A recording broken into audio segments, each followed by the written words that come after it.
flawed leadership. God uses flawed people.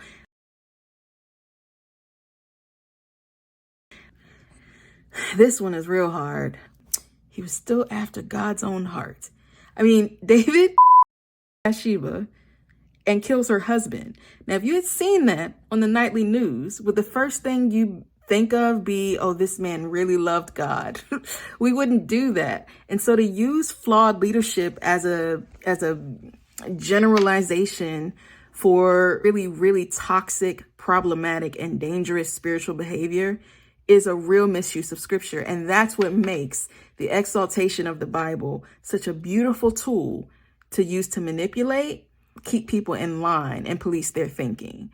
We do not get to put flawed leadership over top of predatory behavior. Or they'll say stuff like, just pray that the Lord will give us wisdom and instruction and reveal the truth.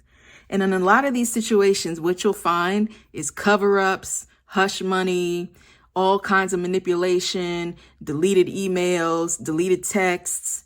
So it's not like the Lord all of a sudden needs to reveal the truth, because I'm guaranteeing that God has given wisdom and truth, and either the people were shut down, not heard, or driven out of town. So a lot of times in these toxic religious organizations, people ask for things like the fear of the Lord and wisdom in the situation. It's kind of like, no, you've had people coming forward for a long time. That's why all the hashtags, which leads me to the other trope. And I want to go even further, and I'm going to reinforce this with scripture in a moment.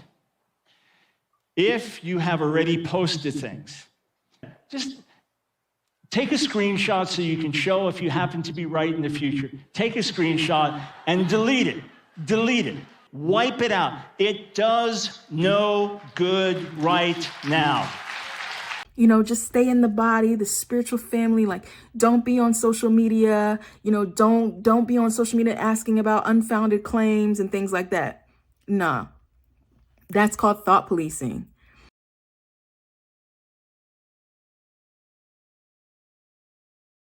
It's not about protecting victims. It's about protecting reputation. It's about protecting revenue. It's about protecting brand.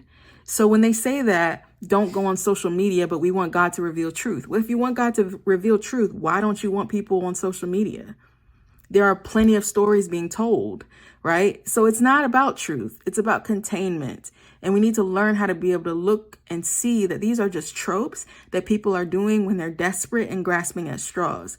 And I'm not out here trying to ruin faith. I'm out here saying, Jesus said, if it's built on sand, it will fall. And so instead of letting the stuff fall so people can start to rebuild, they're trying to pretend like nothing to see here. And it's just not true. I'm so tired of this.